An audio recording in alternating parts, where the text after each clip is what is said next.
kami. Maraming ceremonias. Kasi gusto niya na malinis yung katawan. Matagal maligo ang isang tao dahil for hygienic purpose yun.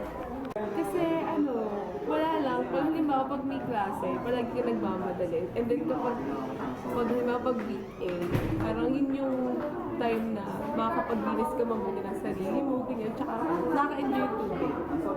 Kapag sa'yo nangyayari sa CR, 50% kakanta ka.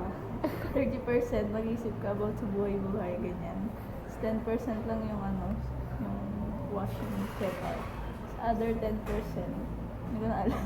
Kasi kaso sinisigurado nilang malinis yung katawan nila. Yung iba naman, kunwari, depende pag lalaki, so may mga mystery pa yung ginagawa.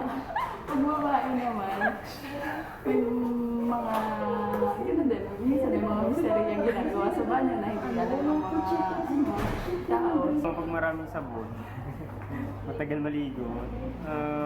Tsaka pag maraming nilalagay sa katawan, matagal talaga yung maligo. Gusto nilang malinis, walang something sa buhok or sa katawan.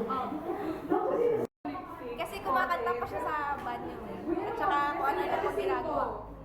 Kasi madaming ritual na ginagawa. Kasi nagbabawas pa sila 30 minutes. Tapos, tatanggal ng libag, 30 minutes din. Tapos, shampoo, conditioner, tapos naglalaba ng underwear. O kaya hinihintay pa nila matuyo.